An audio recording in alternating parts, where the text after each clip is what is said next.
table. Hindi na kayo kasha. Sir, wala pa ako sa gintangan. Pwede ka mag-move, ate. Ate, ano? Pwede ka mag-move. Teacher. Okay. Sino pang walang copy? Teacher. Yes po. Ano yun? Ano po yun? Ah, gusto mo ganyan? Okay. Bibigyan pa kita. Okay. Ayan.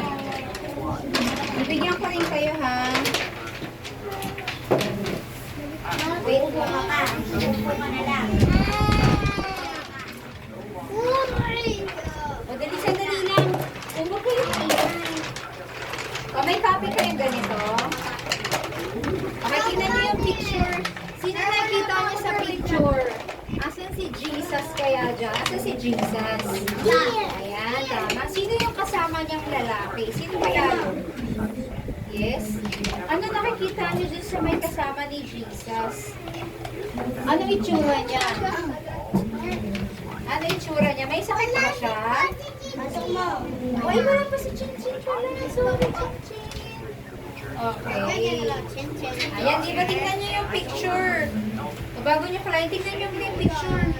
Ano kaya problema ng lalaki? Tingnan niyo. She doesn't have any arm. Yes, di ba? So, She doesn't have any arm. opo. So, anong meron sa mga damit niya? Tingnan niya yung damit niya. Anong meron? She's poor. Yes, he's poor.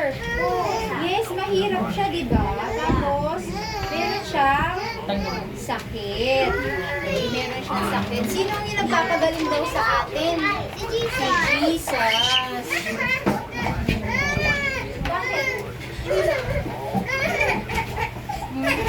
Okay, sino na dito yung nagkasakit dati? Nagkasakit. Sino yung nagkasakit dati? Okay. So, anong ginawa niyo yung nagkasakit kayo? Nag-pray ba kayo kay Jesus? Yes, ano pinag-pray? Anong hindi ate? Hindi na. Okay. Nagkasakit si ate. Ano nangyari sa iyo? Nagkalagnat daw si ate. Sino yung nagkalagnat dito dati? Siya. O, siya. Kayo, nagkalagnat ba kayo? Oh, okay. So, ano ginawa daw ni ate? Yung Nag-pray siya. Oh. nung wala akong pasok, Yes. nanood lang ako. Nanood. Okay. Si ate nag-pray. So, dahil nag-pray siya kay Jesus, ano nangyari sa kanya? Gumaling ba siya? Yes, gumaling si ate, di ba? Kasi nag-pray siya kay Jesus. Paano siya nag-pray kaya? Sabi niya, Jesus, pagalingin niyo po ako. Di ba katulad ng nung dun sa picture, yung lalaki, di ba? So, ibig sabihin si Jesus, Wala siya kamay. o mamaya gugupitin natin yan, ididikit natin doon, di ba? Yes, o later ha, ikakat natin. So, ibig sabihin kapag tayo ay may sakit, anong gagawin natin? Opo, anong gagawin natin pag may sakit tayo? But we pray very good. But we pray tapos tayo ay magagalingin. Sino papagaling sa atin? Si Jesus. Kung maipit ka dyan, Papagaling maipit tayo ko. ni Jesus, di ba? Ipit ka, ipit. Paano mag-pray? Ang sabi, Jesus.